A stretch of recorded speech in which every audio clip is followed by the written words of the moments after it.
cierto lo que decía mamá, ¿verdad? Cuando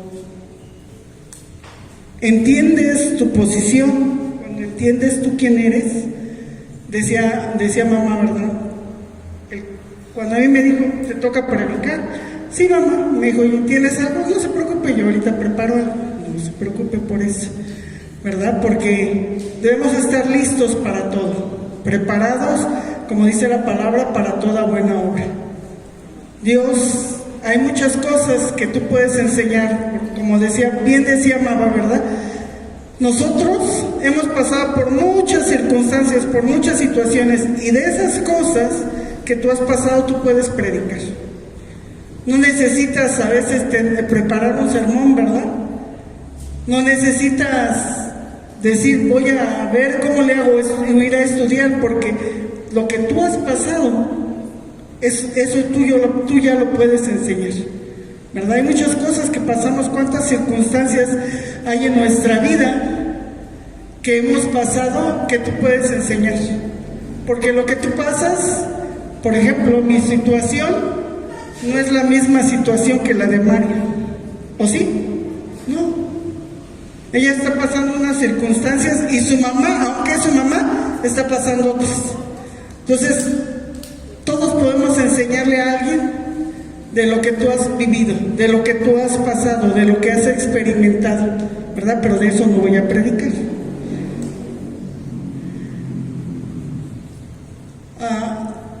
Hay muchas cosas que Dios permite que pasemos, ¿verdad? ¿Para qué? Para que crezcamos y maduremos. Bueno, dice que detrás de cada cosa existe un pensamiento. Detrás de cada belleza de la naturaleza hubo un pensamiento. Dios, cuando dijo, quiero que sea la luz, primero que pensó, ¿verdad? Y después, ¿qué dijo? ¿Qué hizo? Habló. Y después, ¿qué sucedió? Fue la luz. ¿Verdad? Entonces, detrás de cada situación que vemos, el agua, la luz, los mares, las plantas, Dios un día pensó y dijo, voy a crear una belleza, ¿no? Hoy en la mañana me mandó un mensaje mi prima, que aparte es mi comadre, y ponía ahí, decía, quiero que vean, tiene ella un jardín muy grande y tiene plantas y hortalizas y bueno, a ella le gusta mucho la naturaleza. Y ella mandó un mensaje donde decía, vean cuántas criaturas de la naturaleza hay abejas, hay mariposas, Entonces, parecía una cosa muy simple, pero la belleza que Dios creó, un día ¿qué? Lo pensó, dijo, voy a crear esto, habló y ¿qué pasó? Fue hecho, ¿verdad? Entonces, cuando yo veía el mensaje de ella, que vi las flores y las mariposas ahí volando alrededor junto con las abejas, yo le decía, Señor, gracias, ¿verdad? Porque a veces esas pequeñas cosas, esas pequeñas insignificancias, no las valoramos. Y a veces alguien tiene que venir y mostrarte la belleza que Dios ha creado. Que a veces nos hemos acostumbrado a verla tan natural que no le damos gracias a Dios por decir gracias, ¿verdad? Por ver todo eso y decirle gracias, Dios, por lo que tú hiciste, por lo que tú estás haciendo. Nos hemos acostumbrado a verlo tan natural que no somos agradecidos con Dios, ¿verdad? Entonces, yo le decía al Señor gracias porque a veces esas pequeñas cosas no las valoramos, ¿verdad? El ver mariposas de diferentes colores, le decía yo, hace cuánto que no veo una mariposa, bueno, ahorita donde estoy casi, ¿no? Pero no tengo muchas plantas, no me gustan de hecho las plantas, me gusta, no que no me guste la naturaleza, no me gusta atender las plantas, ¿verdad? Estarles quitando las hojitas, no me gusta eso, a mí no sé, no se me da. Entonces, a veces tienes que agradecer a Dios, ¿no? Todo lo que Dios nos muestra a través de todas esas cosas. Entonces, cuando Dios pensó, dijo, voy a crear todo esto, Él lo habló, ¿y qué pasó? Fue hecho. Entonces, hubo un pensamiento en Él después lo habló y fue hecho, ¿verdad? Entonces, cuando él pensó en el ser humano, dijo, voy a crearlo, ¿verdad? ¿Tuvo un qué? Pensamiento, vamos a hacerlo a nuestra imagen y conforme a nuestra semejanza. Y como lo pensó, lo hizo. Y aquí estamos, ¿verdad? Somos su creación, la máxima creación que él hizo. Él en el principio quería una familia, ¿verdad? Entonces Dios, cuando pensó en crear al hombre, dijo, yo quiero una familia, ¿verdad? Y él creó al ser humano. Dijo, vamos a hacerlo conforme a nuestra imagen, conforme a nuestra semejanza. Y él nos hizo conforme a su imagen y semejanza, ¿verdad? Pero tuvo ¿qué? Un pensamiento. Y después, después de pensarlo, lo hizo. Ay, aquí estamos. Entonces, antes de que pase cualquier situación en nuestra vida, siempre hay un pensamiento, ¿verdad? Por ejemplo,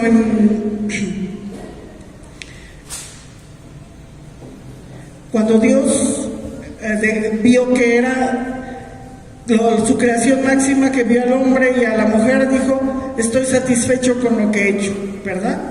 Todo fue de acuerdo a lo que él había pensado, a lo que él había planeado, y se hizo según su pensamiento, ¿verdad? Entonces,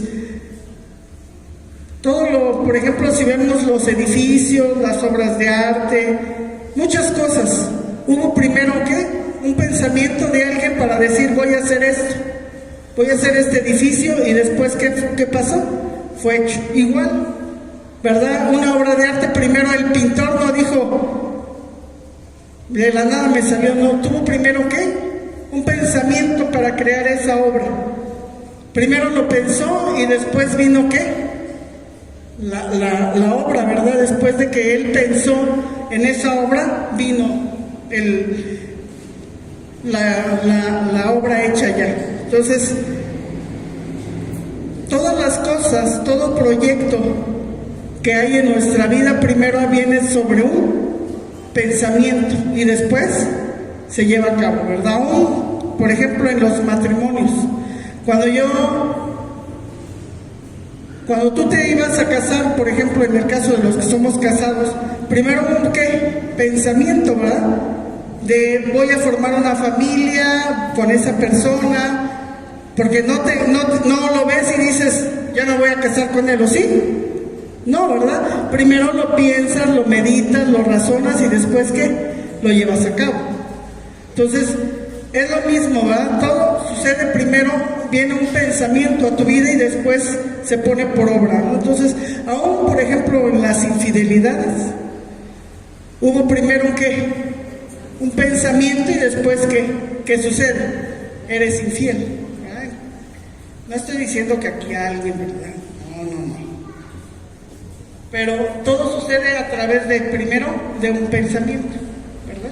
Entonces, primero lo piensas y ya después lo ejecutas, ¿verdad? Entonces, todo, por ejemplo, detrás de un crimen también hay un pensamiento. Hubo alguien que planeó matar a alguien, ¿no? ¿Cómo le voy a hacer? Están pensando cómo hacerle, ¿verdad? Para hacer a llevar a cabo ese crimen. Entonces, la inseguridad y el temor igual. Primero son a través de ¿qué? De un pensamiento, ¿verdad? El temor no existe si no se abrigara primero un pensamiento.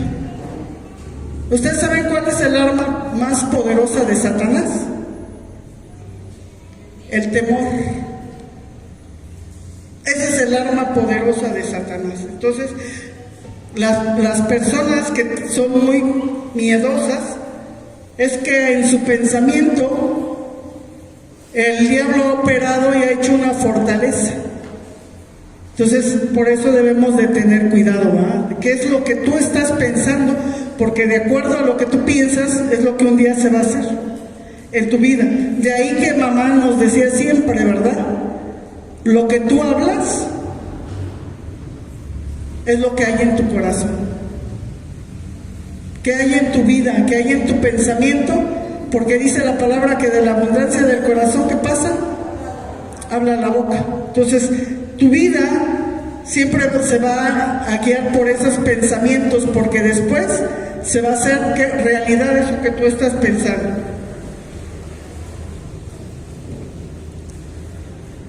Por ejemplo, cuando se dio todo lo del COVID, el mayor pensamiento de la gente, ¿qué fue? Me voy a morir. Cuando ya sabían que eran positivos, que estaban con la enfermedad ya en la situación donde estaban, su primer pensamiento fue: me voy a morir. No se conocía esa enfermedad, no sabían cómo se iba a curar, y cuando las personas que estuvieron con ese problema, su primer pensamiento fue: me voy a morir. Y ellos tuvieron que lidiar con la muerte, con el espíritu de muerte cara a cara. Por ejemplo, en el caso de Josué, que él estuvo hospitalizado, todas las situaciones que él vivió durante todo ese proceso del COVID. Y por algún momento él decía, por su mente pasó: me voy a morir. Y no porque él estuviera pensando en eso, simple y sencillamente por la situación en la que estaba, por su mente pasó: me voy a morir. Pero él tuvo que luchar y batallar contra ese espíritu de muerte, y ahí está, porque era un plan y un propósito de Dios. Entonces, pero todo, lo primero que pasa por nuestra mente, el diablo lo va a usar, ¿verdad? Él viene y te ataca de nuestra mente. ¿Dónde está el campo de batalla? En mi mente. Entonces, los pensamientos son poderosos, pero van a determinar a dónde yo quiero llegar. Mis pensamientos van a determinar qué es lo que yo quiero hacer.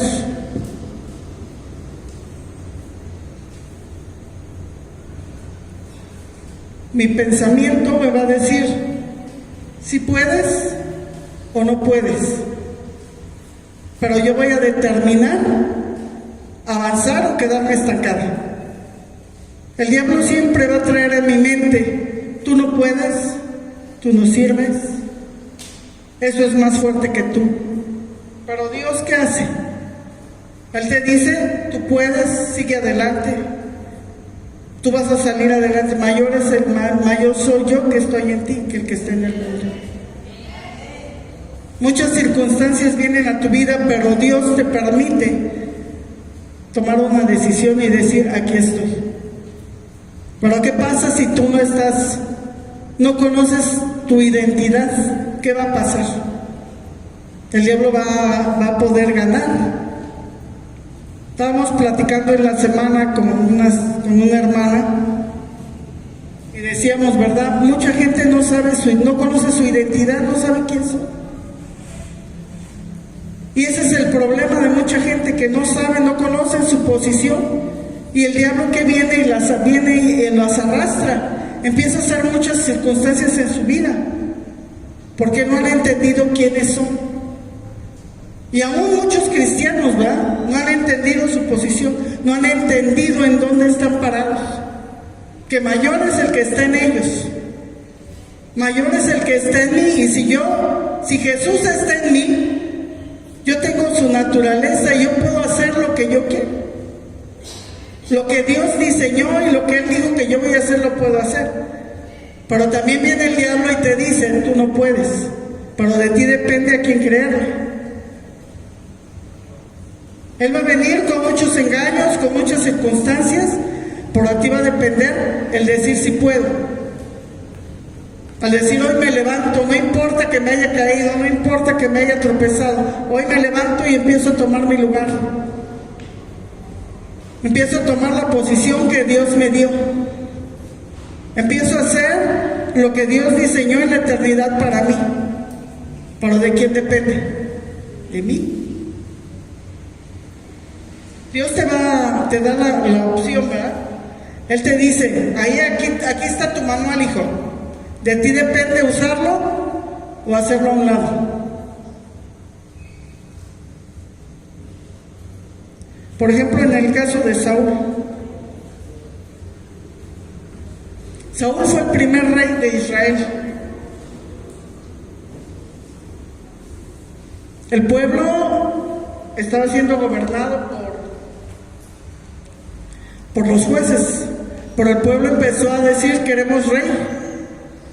¿Y qué pasó? Dios le dio un rey, que en este caso fue Saúl. Dice la palabra, ahí vamos al primer libro de Samuel, capítulo 9.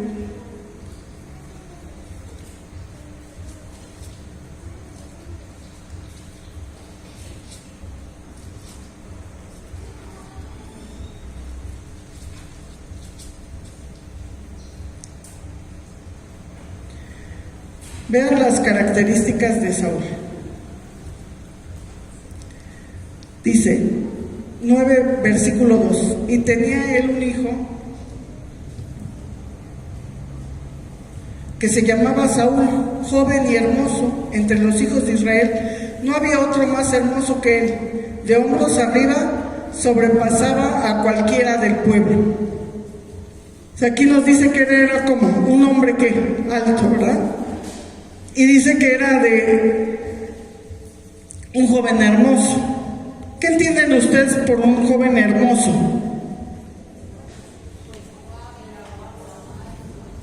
Se distinguía de los demás, ¿verdad? Entonces Dios dijo: este va a ser el rey. Era un hombre guapo, un hombre con características diferentes, ¿verdad?, a los demás. Y tenía una estatura que sobrepasaba a los demás, ¿verdad? Entonces,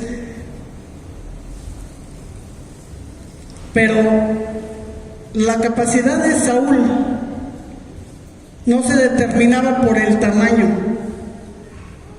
¿verdad? Porque dice que él era un hombre alto, pero la estatura no le ayudó mucho a Saúl. ¿Por qué? Porque Saúl tenía inseguridad en él. Entonces dice la palabra que cuando Dios le manda a hacer una cosa, le da una orden, dice que él no obedeció a Dios. Dice que cuando Samuel le dice que lo espere, él hizo algo que no debía haber hecho. Él no obedeció la orden y él hizo algo incorrecto. Y él empezó, cuando llega Samuel, le dice: ¿por qué hiciste eso? Es que, mira, los hombres no se querían, que esto, lo... Siempre cuando hay algo que tú o nos mandan a hacer y no obedecemos, siempre ponemos pretextos, ¿verdad? Es que esto, lo otro.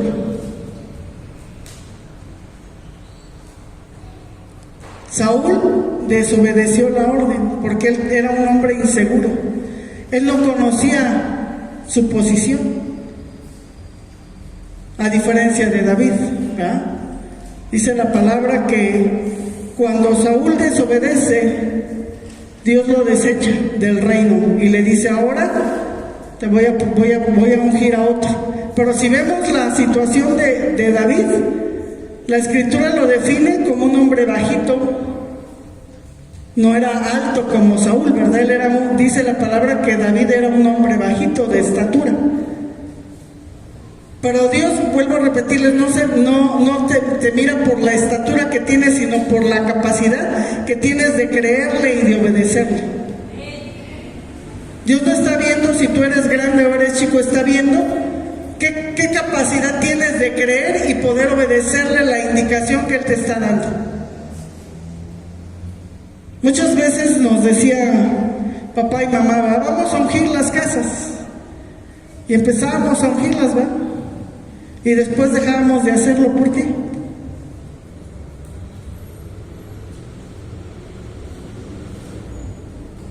No creíamos o desobedecíamos, o qué pasaba, ¿verdad? O cuando nos dice mamá: hagan esto o lo otro, cualquier cosa, ¿no? Por ejemplo, hubo una indicación que nos dijo que teníamos que ungirnos todos los días. La frente, los ojos, los oídos, el ombligo, el muslo y los pies. ¿Quién lo sigue haciendo? Esa fue una indicación que se dio que se iba a hacer todo este año. Lo mismo de los mantos, ¿quién sigue poniendo sus mantos?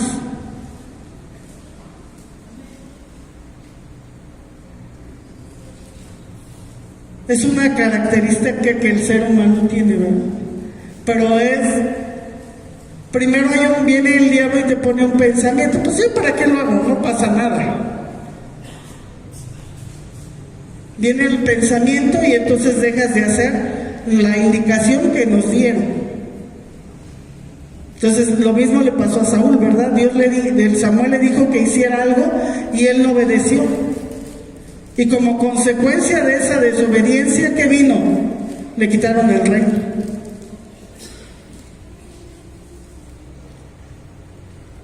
David dice que estuvo dentro del equipo de Saúl. Donde quiera que las batallas que él hacía, siempre las ganaba. Y dice que los hombres empezaron a hacer un canto. Saúl mató a 1000 y David a sus 10,000. Y eso le trajo celo e inseguridad a Saúl. Y dijo, él está compitiendo conmigo. Y al contrario, él estaba en el grupo de él. Estaba dentro del equipo de Saúl. Y lo único que David estaba haciendo era que su equipo fuera más fuerte, pero él no lo entendió por la inseguridad que él tenía, porque no había entendido quién era, no había entendido la posición que Dios le había dado a él, que él era el rey,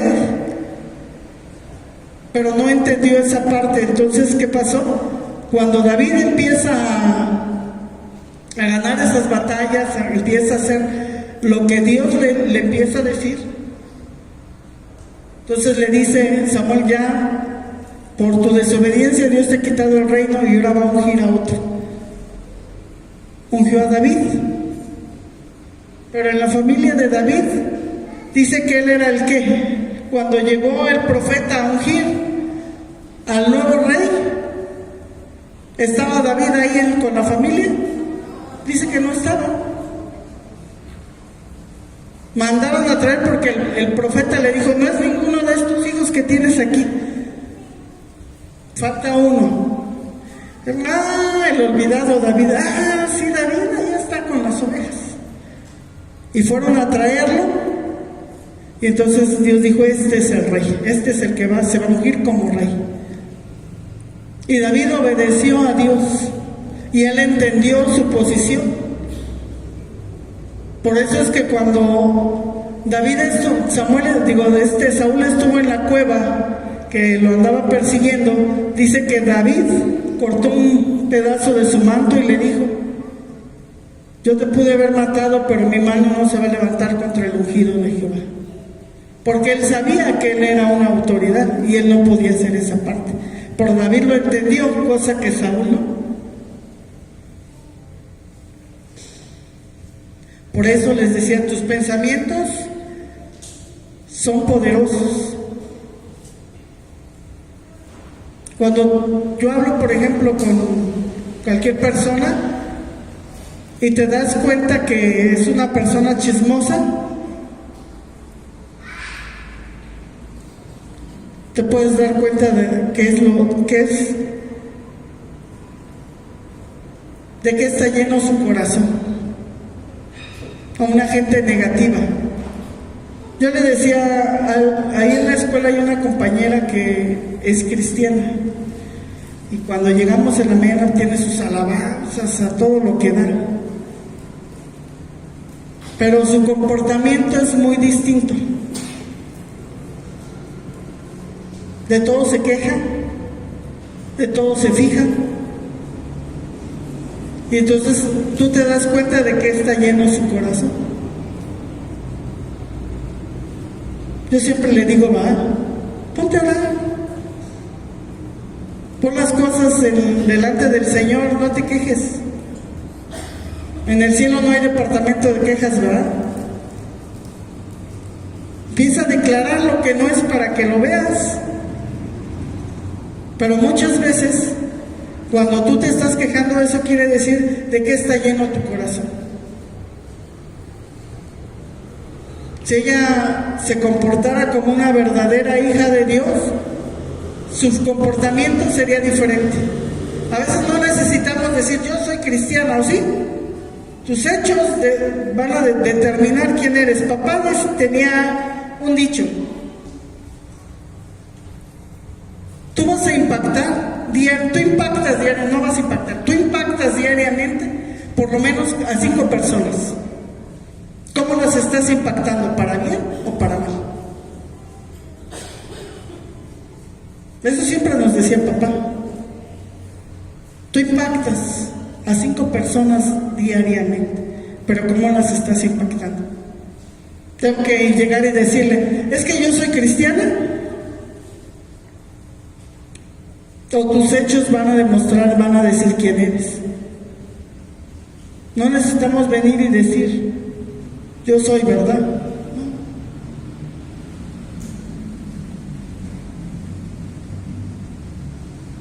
Les decía hace rato, porque de la abundancia del corazón habla la boca. Pues por lo tanto, si mis palabras son importantes, mis pensamientos son importantes. Tengo que estar a la expectativa de qué es lo que estoy, de qué pensamientos tengo, porque de eso va a determinar lo que yo voy a hacer.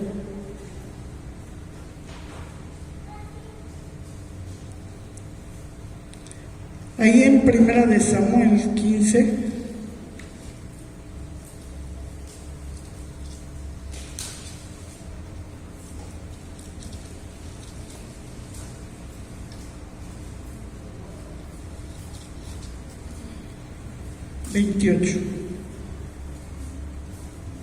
dice: entonces Samuel le dijo, Jehová ha rasgado hoy de ti el reino de Israel y lo ha dado a un prójimo tuyo mejor que tú.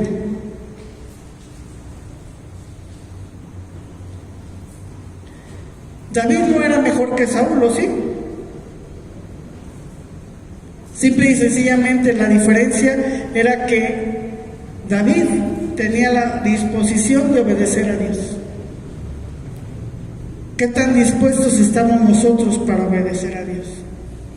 No era cuestión de capacidad, sino de obediencia, ¿verdad? Disposición de corazón para obedecer a Dios. ¿Qué tan dispuestos estamos nosotros a obedecer a Dios? ¿Qué tan dispuesto estoy para cuando Dios me diga que tengo que hacer algo? Sí, Señor, aquí estoy. Heme aquí. Envíame a mí. ¿Qué tan dispuestos estamos para obedecer a Dios?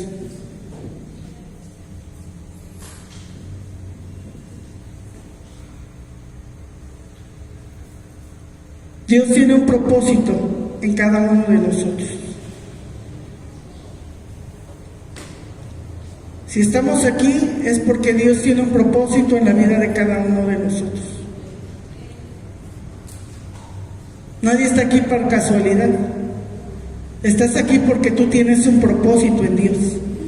Pero ¿qué tan dispuesto estás a que ese propósito se cumpla en tu vida? ¿Qué tan dispuesto estás para decirle a Dios, sí, Señor, aquí estoy? En estos tiempos donde las redes sociales están a todo lo que dan, hay mucha gente detrás de esas redes que se escuda para poder o para hablar y hablar cosas de otras personas, pero no cosas buenas, sino cosas malas. Y mucha gente presta atención a esas redes, presta atención a esos pensamientos negativos, a esas críticas. Pero Dios te dice, no prestes atención a eso. Tienes un manual donde puedes empezar a tomar todas esas promesas que yo tengo para ti. A decirle, Señor, sí, yo creo lo que tú has hablado de mí. Yo creo lo que tú dices que yo soy. Si tú lo dices, yo lo voy a hacer. Porque yo tengo la capacidad para hacerlo, porque tú me la has dado. Yo te voy a obedecer en todo lo que tú me digas que haga. Aquí estoy, Señor. úsame. Quiero ser obediente a lo que tú, al mandato que tú me has dado. Somos una familia, pero también somos un equipo. Yo tengo que apoyar a mamá, tengo que estar levantando su vida, bendiciéndola. ¿Por qué? Porque somos una familia. Porque somos parte de un equipo y el equipo se tiene que apoyar. ¿Qué hacen en los equipos de fútbol? ¿Se tiran unos a otros? Paquito, tú que juegas fútbol, ¿qué hace un equipo? Se apoyan, ¿verdad? Y es lo mismo, que nosotros somos un equipo, somos una familia. Y como familia, ¿qué tenemos que hacer? Apoyarnos, levantarnos. Si yo veo que el hermano Pedro está mal, ¿qué voy a hacer? No lo voy a empezar a criticar. Voy a levantar su vida, voy a orar por él. Voy a empezar a decirle, Señor, ayúdalo, dale, fortalécelo. Eso es lo que tenemos que hacer como familia, levantarnos unos a otros. No dejar que el enemigo llene mi pensamiento de decir, ya pecó, ya se cayó, ahora lo voy a criticar. No, al contrario, levantarlo, declarar que él está levantado, que el propósito que Dios tiene en su vida se va a cumplir. ¿Cuántas familias no están viniendo? ¿Cuántos de nosotros estamos orando por ellas? Eso es lo que se hace en una familia. Vamos a orar por ellos, vamos a levantar sus vidas. No a criticarlos, no a cuestionarlos, sino a levantarlos. Ayudarnos, apoyarnos unos a otros, porque al final somos una familia. Y las familias se apoyan, las familias se ayudan. Dios puede usar a las personas. No importa tu condición, no importa la forma en que estés. Él te va a usar cuando tú le crees a Dios. ¿Cuántos le creen a Dios? ¿Cuántos están dispuestos a que Dios los use? Yo sé que Dios los usa, que Dios hace muchas cosas en ustedes. Y nadie puede decir es que Dios a mí no, todos, ¿verdad? Si pasan alguna circunstancia, oran y ¿qué pasa? Se solucionan las cosas. Entonces Dios los usa. Pero ¿cuántos quieren ir más allá de lo que Dios les ha dicho? ¿Cuántos están dispuestos a que Dios haga esa obra en sus vidas? De ti depende, ¿lo vas a aceptar y creerlo o te vas a limitar y quedar donde estabas? Nosotros tenemos la capacidad porque Dios nos ha dado esa capacidad. Pero a veces nosotros nos limitamos los propósitos de Dios. Muchas de las cosas, de los sueños de Dios, se han roto porque no hemos creído que podemos hacerlo. Porque no hemos creído que Dios nos ha dado esa fortaleza y ese poder, esa autoridad para hacerlo. Tu confesión es la suma de tus pensamientos. Cuando tú declaras la palabra, es porque te llenas de la palabra. Cuando tú empiezas a declarar y a ver, hay algo bien importante que mamá nos decía hace mucho tiempo. Papá y mamá nos decían, ¿verdad? Y últimamente decía mamá, párate frente al espejo y empieza a hablarte. Empieza a declararte. ¿Qué te declaras todas las mañanas? ¿Qué te hablas a ti mismo todas las mañanas?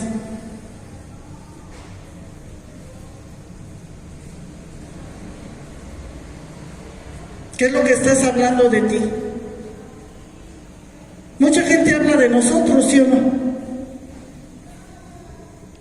Pero ¿qué hablas tú de ti?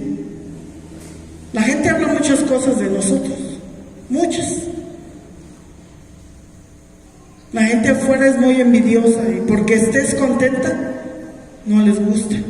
Pero tú, ¿qué hablas de ti? ¿Qué hablas en el espejo todas las mañanas? ¿Qué te declaras tú frente al espejo? ¿Qué te estás hablando diariamente?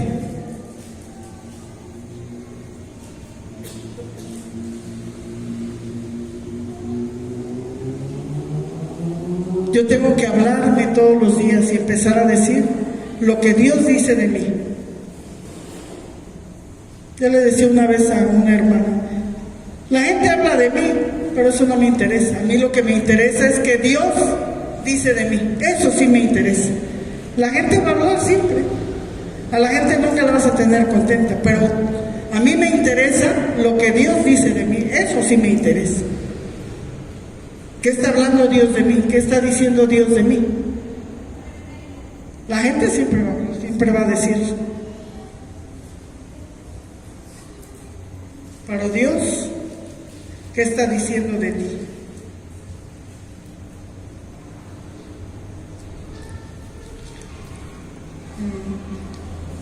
Ahí en Primera de Samuel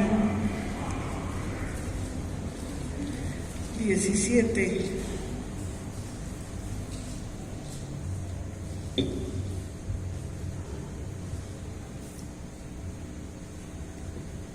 Cuando él fue ungido David como rey, vean lo que dice aquí, 1 de Samuel 17:37. Añadió David: Jehová me ha librado de las garras del león y de las garras del oso.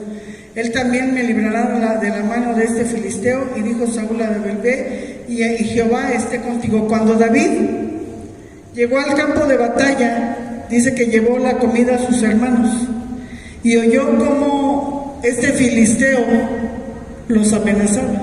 Y dice que David se enojó y dijo, le dijo a Saúl que él iba a pelear, ¿verdad?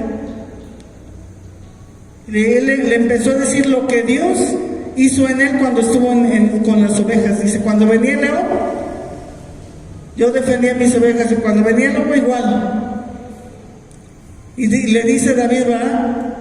Tú vienes, le dice David al filisteo, ¿verdad? Que él había desafiado a los escuadrones de Israel. Él iba a pelear con la autoridad de Jesús, de Dios, ¿verdad? Porque él sabía su posición. Dios lo había estado preparando. Por eso le digo, cada situación que pasa en tu vida es una preparación que Dios tiene para lo que te va a usar. Así como a David. David estaba detrás de las ovejas, cuidándolas y defendiéndolas de los lobos, de los leones, de las fieras. Y Dios tuvo una preparación en la vida de David para el propósito que Dios quería. Y no es casualidad lo que tú has estado pasando, porque Dios está utilizando cada una de esas circunstancias para prepararte para el propósito que Dios tiene en tu vida. Dios quiere hacer grandes cosas en tu vida, pero ¿qué tan dispuesto estás tú a que Dios las haga?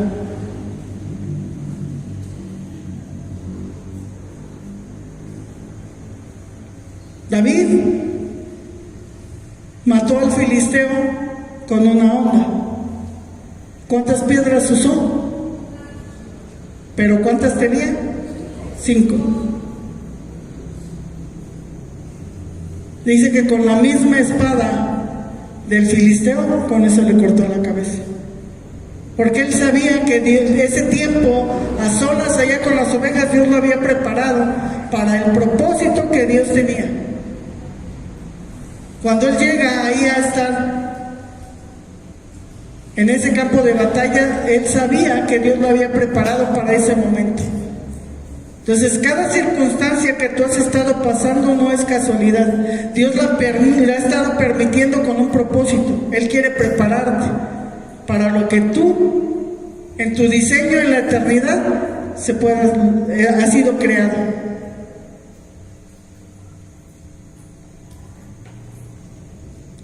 Todos hemos sido llamados a la grandeza. Somos llamados a sobresalir. Somos llamados a marcar una diferencia, a romper moldes que este mundo nos ha puesto. Dios nos ha llamado a marcar la diferencia. y Dios quiere que lo hagamos. Dios quiere que tú rompas esos esquemas, esos moldes que la sociedad ha puesto y que a veces nos sentimos cómodos en eso, pero el Señor dice: empieza a sobresalir, empiezas a marcar la diferencia. Como cuando tú tomas la palabra y empiezas a leer, empiezas a llenarte de ella, empiezas a tener esa intimidad con Dios y decirle: Señor, aquí estoy para el propósito que tú tienes en mi vida. No voy a permitir que esos pensamientos que vienen a mi vida me detengan, sino que voy a marcar la diferencia, voy a hacer lo que tú me has llamado a hacer. Voy a cumplir el propósito para el cual tú me diseñaste. Voy a cumplir el propósito para el cual tú me has traído a este lugar.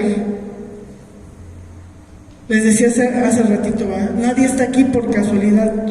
Dios nos trajo con el propósito de marcar la diferencia.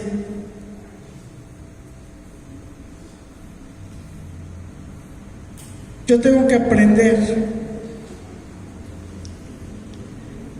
a echarme porras yo solita. Yo tengo que ser mi mejor animadora. Que cuando haga algo bueno yo diga: sí, yo puedo. Gracias, Señor, porque tú lo has hecho. Yo tengo que empezar a decirme y aplaudirme de mis triunfos. No tengo que esperar que alguien me lo haga, yo lo voy a hacer. Porque cuando tú aprendes a darte el triunfo tú solita, a valorarte, puedes hacerlo con otra persona. Puedes decirle: tú puedes. Y alabarlo y decirle: sí, adelante.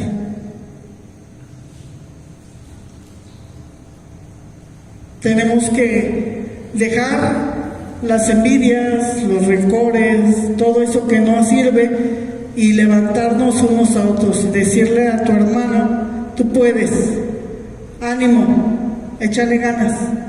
Fuimos diseñados para cumplir el propósito de Dios en nuestras vidas. Dios quiere hacerlo en cada uno de nosotros. Y Dios siempre va a poner a alguien para que no se nos sube el ego, para que no nos sintamos más de lo que somos, ¿verdad? Dios te va a poner siempre a alguien que te va a ayudar a que eso no te pase. Aquí tenemos una madre que sabe cómo bajarnos cuando queremos subirnos, sabe cómo decirnos: calmada, hija, aquí espérate tantito. Yo doy gracias a Dios por su vida. Doy gracias a Dios por esa madre que Dios nos ha dado, que no ha sido fácil el camino, que no ha sido fácil toda esta trayectoria, pero que puedo decir ha valido la pena. Ha valido la pena todo lo que ella ha pasado, todo ese proceso, porque Dios la ha llevado a un nivel diferente. Y le doy gracias a Dios por su vida. Porque si ella no nos hubiera enseñado, ¿dónde estaríamos ahorita? Si ella no hubiera pasado ese proceso que no es fácil, ¿dónde estaríamos ahorita? Yo veo, y bien decía mamá, cuando conoces a otra gente, bueno, en mi caso que he conocido gentes de otras iglesias, te das cuenta del nivel en el que estamos. Te empiezas a dar cuenta que el alimento de aquí es muy diferente en otros lados. Y cuando hablas la gente se queda así como: ¿qué?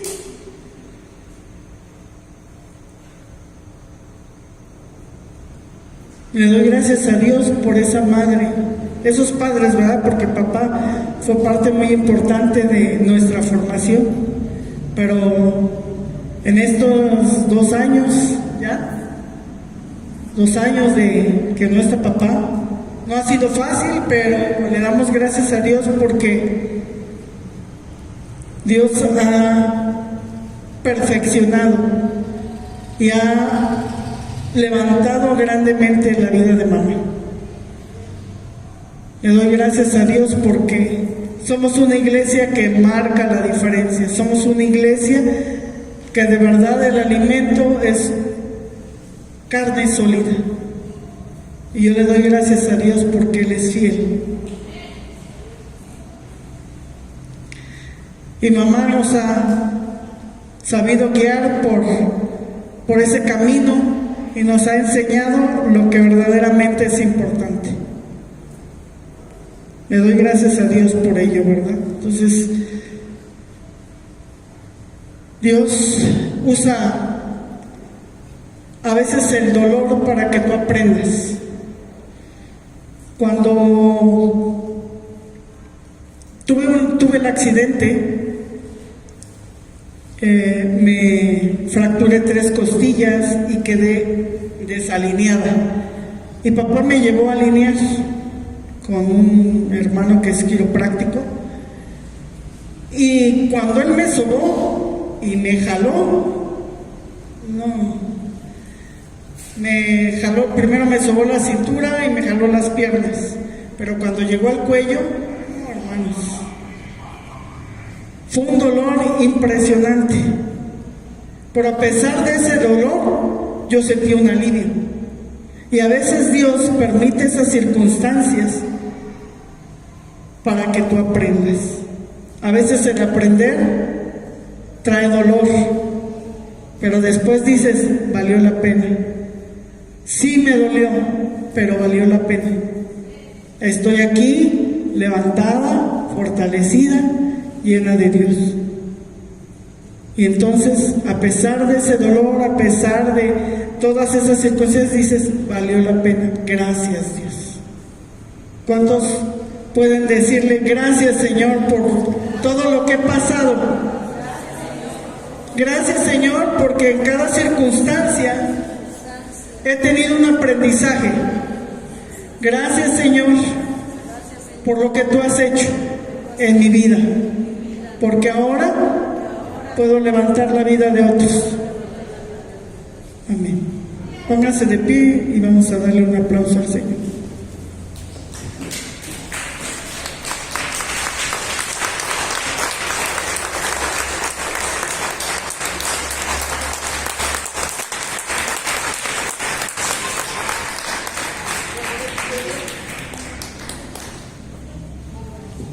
Gloria a Dios. ¿Verdad? Pero un buen aplauso al Señor porque Él es maravilloso. ¿Dónde es su lugar? Voy a hacer rápidamente algo que quería enseñarles y está ahí. Ahorita muchos movimientos están con el asunto del arca, pero yo quiero ponerles una plataforma, porque si usted no tiene una plataforma bien, usted puede creer que si yo mando a hacer un arca, usted no puede tocar eso y que ahí está el Señor, y esas cosas no son ciertas. ¿Sí me explico? ¿En dónde habita el Espíritu Santo? ¿En dónde está Jesús? Es sencillo. ¿Sí me explico?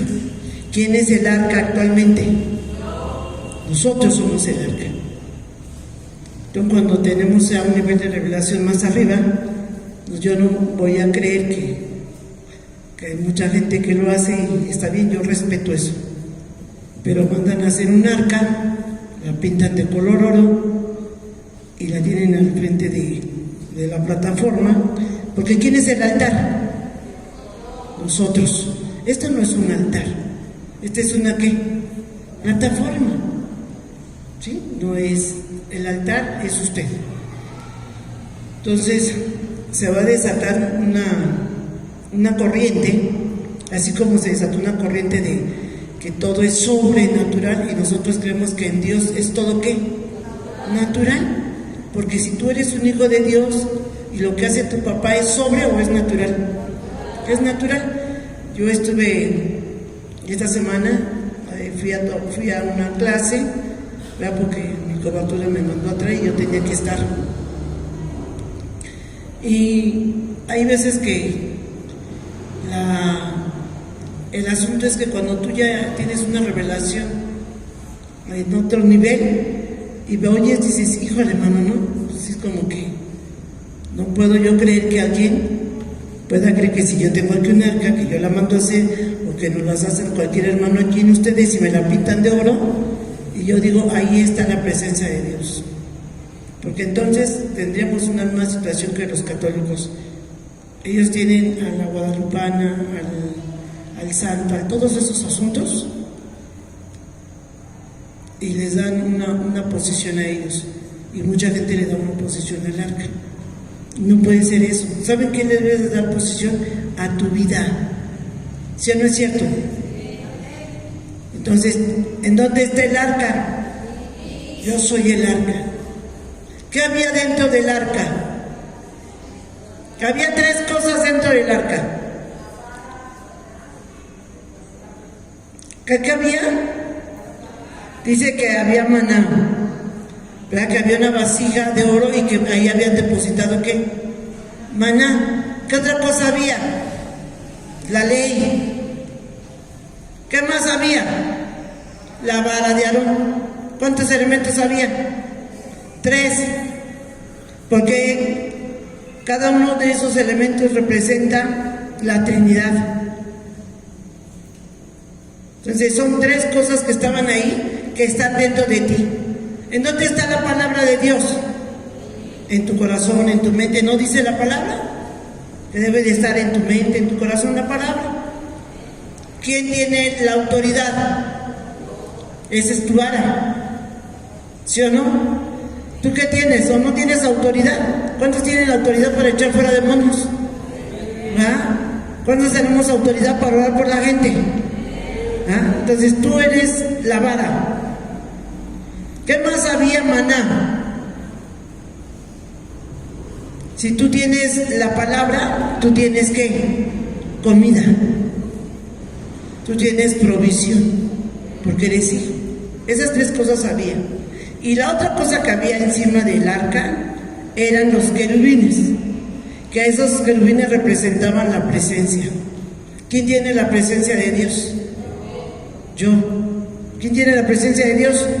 Yo. Entonces, todo lo que tenía el arca,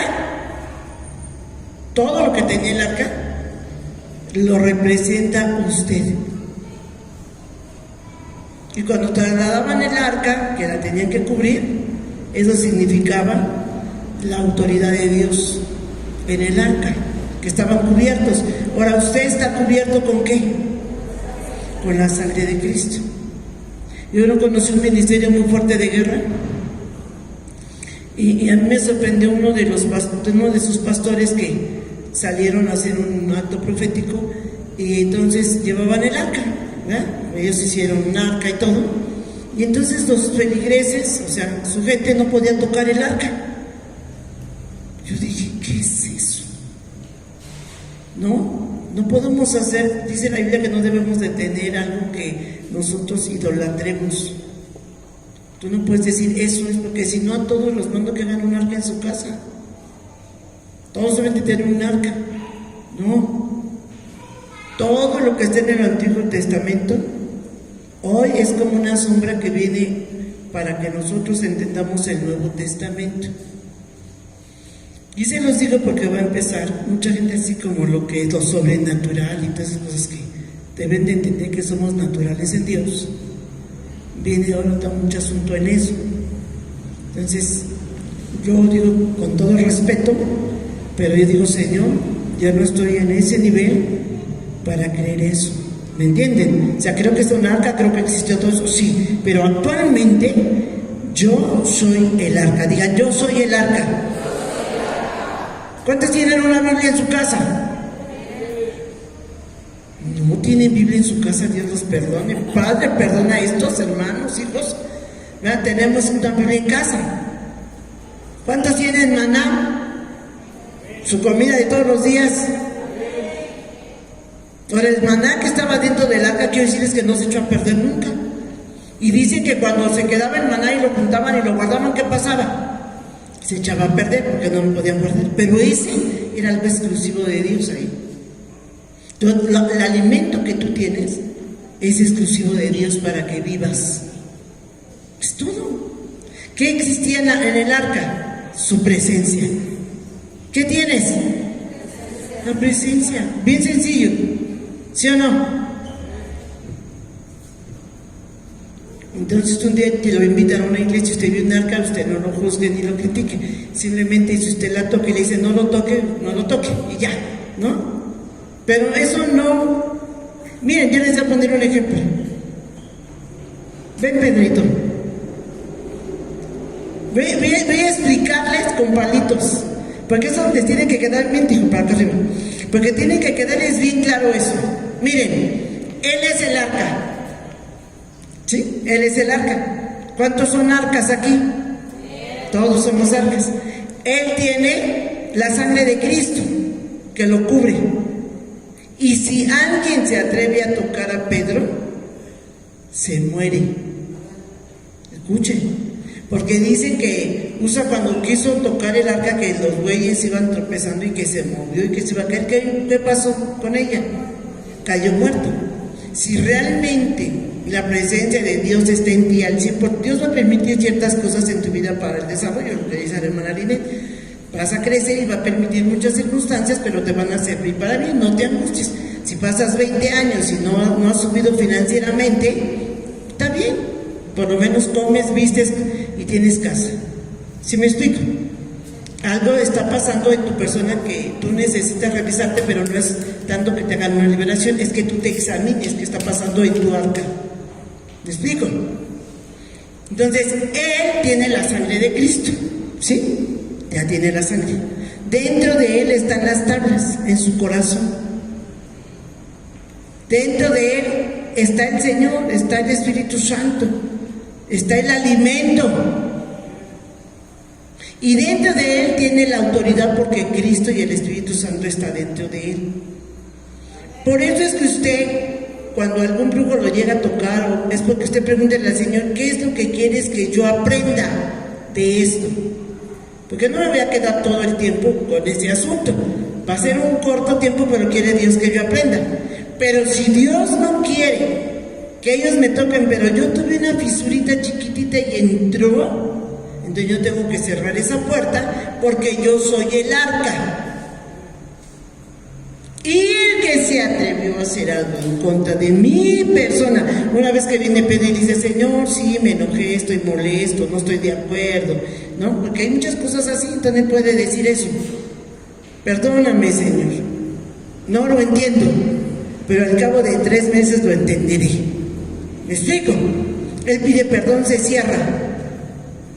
Y cualquier persona, cualquier brujo, cualquier hechicero, cualquier maldiciente, cualquier persona que te diga lo que te va a pasar, ahí queda anulado todo eso. Porque él ya no tiene derecho de estar ahí, porque tú ya fuiste a la sangre de Cristo. Entonces, eso que desearon de él, y si no se arrepiente esa persona, se muere, hermanos, porque es bíblico. Porque usted ahora es el templo, usted es el tabernáculo, usted es el altar. ¿Me explico eso? Por eso usted, cuando tiene algo en su corazón, usted lo que tiene que hacer rápidamente es pedir perdón. No entiendo, pero perdóname, Señor. No cuestiono, simplemente no lo entiendo, pero ayúdame a entender esto. Dame el rema, a lo mejor estaba muy alto, pero necesitaba que me lo enseñaran con palitos, porque es bien importante. Ahora, hay otras personas que solamente quieren que Dios les dé dinero, dinero, dinero, dinero, dinero, y cuando ya no les da Dios dinero, ¿sabe qué dicen? Ya me voy a cambiar de iglesia porque aquí no me están dando dinero. ¿Yo tengo la culpa de eso? No. ¿O sí tengo la culpa? Pues no, usted revísese. ¿Me explico? Usted no puede buscar a Dios para que Dios solamente le esté dando dinero, porque usted no está haciendo nada para el Señor. ¿Sí entienden eso? Por eso yo me digo, si no entienden el tabernáculo, que son ellos, muchas cosas no se les van a dar. Miren, hay gente que está en la iglesia y está con el celular conversando. Y solamente tengo un culto. Y Ni una hora de palabra, de predicación pueden estar quietas si no están moviéndole al celular. Es una, digo, ¿me entienden? Y entonces tenemos muchas complicaciones. Y decimos, Señor, dice, Señor, oye, no me diste 2 horas si quieres que yo te atienda 7 días a la semana, estás mal. Dios me dijo que hay que tener balanza. Va a venir muchas cosas de bendiciones, sí es cierto. Pero ¿cómo está mi balanza? ¿Cómo está? No, la de Pedrito casi está de lado, ahora sí. Y no le voy a gastarle, ¡pum! Y lo endereza el Señor, dice, Pedrito, los millones vendrán de ti. Ay, ¿qué le hizo Pedrito? Estaba casi de lado, hijo. Estaba de lado, pero cuando él pide perdón, Dios lo endereza. Y ya en esta situación, nadie le puede tocar. Nadie le puede robar ni 5 centavos. Escuche usted, 5 centavos no te puede tocar el diablo. Pero tienes que estar en una condición bien para que eso se te dé. ¿Me entienden? ¿Por qué les digo esto? Porque a veces así sucede, ¿no? Entonces yo le digo, Señor, tú vas a bendecir a los que tú quieras. Es una verdad ya, la verdad. ¿Me entienden? Porque Dios está dispuesto a bendecir a todos, a todos, a todos. Eso, porque Dios no te quiere ver bendecido. Sí te quiere ver bendecido.